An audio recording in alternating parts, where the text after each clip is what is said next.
Hey guys, welcome back to the Vegas Top Dogs YouTube channel update. We're ready to go with another edition of our college football best bets. Sniper West is back. He was on sabbatical last week. He's back and ready to bring you more winners. Starting today, we're making this video on Wednesday. We have 49 straight days of either college or NFL football. How about that? Every single day for the next 49 days. I think they said until November 25th, there's a football game every day. So exciting time of the year. We have the baseball playoffs, football, NHL just started this week. NBA's right around the corner. So Wes, it's a fun time of the season. Absolutely. I thought you were going to say, and you said until November 25th, but I thought you were going to say until death do us part, which would be a lot better. But coincidentally, November 25th is my birthday, so it's kind of heartbreaking that ends on my birthday. But it's going great, man. UFC is going good. CFL is going quite well. NFL is actually pretty good. I'm on a 20, 12, and 2 NFL run for 62.5%. Not too shabby, or as Larry David would say, pretty good. So, looking forward to hockey's started now, and I had a winner last night. Hopefully, hockey's going to be, pretty good this season too, and NBA around the corner, college basketball around the corner. Just never ends, man. October is a crazy time of year, but it's a lot of fun. Yeah, it's a great time of the season. My college football was on fire up until last week, and then 0-5. It wasn't good, and the worst loss of them all was Vanderbilt. I'm like, I'm going to win this one.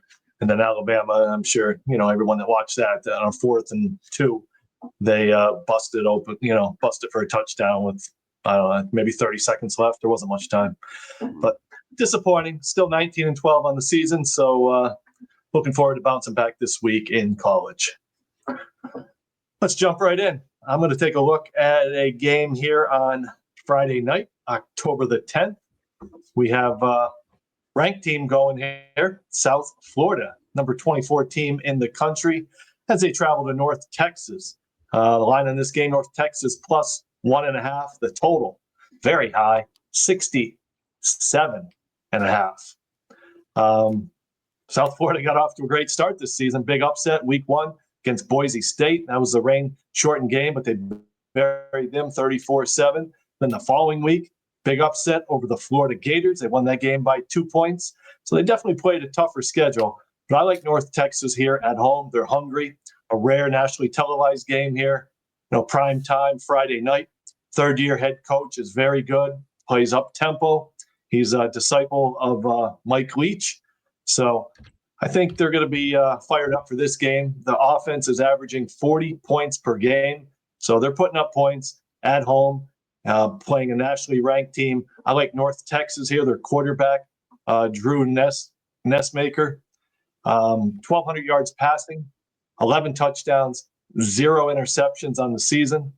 Give me the home underdog here with North Texas, plus the 1.5. Friday night, prime time, hot side winner. Yeah, man. I mean, they scored 51, 33, 59, 45, and 36 in their 5 games. So you're probably on the right side there. I hope so.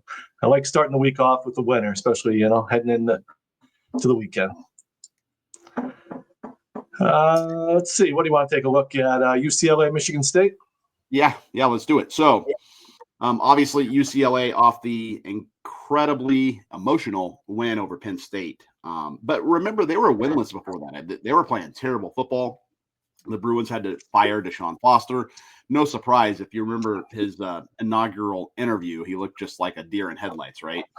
But, the Bruins, they looked really good. They scored 42 points last week versus Penn State. Nico Iamaleava. I hate saying that last name. I'm just going to call him Nico.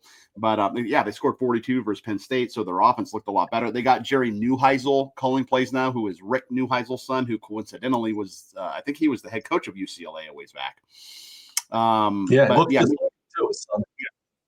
Yeah. So Michigan State, they come in off back-to-back losses. They lost to Nebraska and USC. They covered both contests, but they've been scoring a lot of points. Their last 4 games, they scored 42, 41, 31, and 27. So they're 4-1 to the over on the season. But I just think that, with UCLA's new look offense, and I think Michigan State, they continue to score points. I'm going to take the over. It currently sits at 55 points. So give me the UCLA Bruins, Michigan State Spartans over 55 points here on Saturday. That's noon Eastern kickoff. Yep, got the early kickoff there. So we got a Friday winner for you, early kickoff on Saturday. Before we get into our final two selections, guys, hit that like button down below. Give us a thumbs up. And subscribe to our video. Be notified each and every time we put out a new video. Video picks have been red hot. Premium plays have been hot. Not only Wes and myself, but the other hot cappers at VegasTopDogs.com. So be sure to visit each and every day. Check out what we have in store on the premium side of things, and also the free picks that are posted each and every day at VegasTopDogs.com. Second game I'm going to take a look at. Two ranked opponents here. Number 8, Alabama, traveling to number 14, Missouri. Now, when this line came out, I thought, it's a little bit too high here. 5.5 Alabama was laying, but it's dropped all the way down to 2.5. So this line really came down. Alabama's 4-1, ranked number 8. They're off the win over Vanderbilt. Also, they upset Georgia. They gave Georgia their first loss since 2017 at home. Week prior to that, Missouri's ranked 14th. They're 5-0. Last year, Alabama won this game 34-0. They totally dominated at home. Traveling on the road here, I still think Alabama's a better team, especially on the defensive side of the ball. Missouri's 5-0, but they haven't been battle tested yet. They are coming off a bye, so I do think that's why the line was a little bit short. But laying only 2.5, I really do like Alabama in this game. Alabama 11-1, their last 12 versus a team that's averaging over 6 yards per play, which Missouri's doing. So Alabama's 11-1 ATS, their last 12. And on the other side, Missouri, they're 1-11, their last 12 ATS after gaining the game after they gained 375 yards or more. So their previous game, they had 378 yards, so they went over that total. So the following game, after they put up an offensive explosion, they tend to have a letdown, just 1-11, their last 12 ATS. So this line's down to 2.5. I'll take Alabama here to win this game by 3 to 10 points. Should be a great one on Saturday. This is also an early kickoff, and we'll take Alabama to get the win over number 14 ranked Missouri. Yeah, if it's anything like last year, Bama beat Mizzou last year 34-0. So hopefully it'll be like that again for you. No sweat winner. It was at home. I don't expect it to be a blowout. Should be a good game, but I think Alabama's a better defensive team, better special teams. Yeah. So, and with the early kickoff, usually night games tend to favor the home teams a little bit more because the fans are all into it and they get pumped up. This is an early kickoff, so I think Alabama comes in here and steals a win. Yeah, DeBoer's done a great job this year. He's really got his team to buy into, his philosophy. It's tough taking over for Nick Saban, man. It's, you got to come in and take your lumps. But I will say, he stepped up this year. So great job by Kalen DeBoer. So I'm going to move on here, Tony. I'm going to go to people were calling for his job. I think there were like 12-point favorites in that first game, Alabama against Florida State, right? Yeah, that they lost. Absolutely. So, I'm going to close out here, Tony. I'm going to go to Oregon and Indiana here. So this game is in Oregon. And Oregon, one thing about them, they have done very well against ranked opponents, right? And they're really tough to beat at home. We know that. And they play really well in front of the home crowd.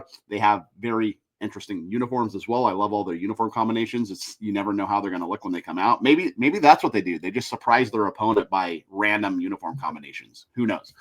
But anyway, so Indiana's 5-0. Oregon's also 5-0. But the Hoosiers, they haven't been nearly as battle tested. Very similar to Missouri, right? They just have not been that battle tested. And don't forget, obviously, the Ducks, they went into Penn State and they beat Penn State, in their own house. And I think that's why the Nittany Lions lost to UCLA. There's that old adage saying, don't let one team beat you twice. I think the Nittany Lions let Oregon beat them twice. They lost to Oregon. They let that bleed over to the UCLA game. But I just think the Ducks roll here, man. I think they win this by 10 points or more.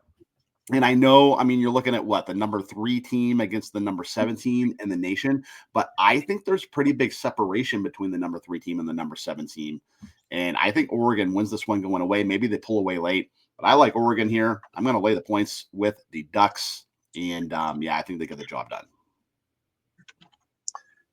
It's just updating that there. Yeah, it should be a great game. Yeah. Oregon, they look great against Penn State. I couldn't get a good feel on this game, so I'm passing it. But it should be a great game of another 2 ranked opponents facing. So it's a great week of college football. We have NFL on Sunday, and like we said, 49 straight days of college and NFL action. So perfect time to sign up. VegasTopDogs.com.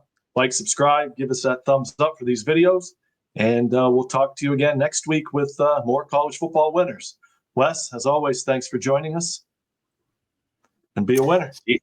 See you next week.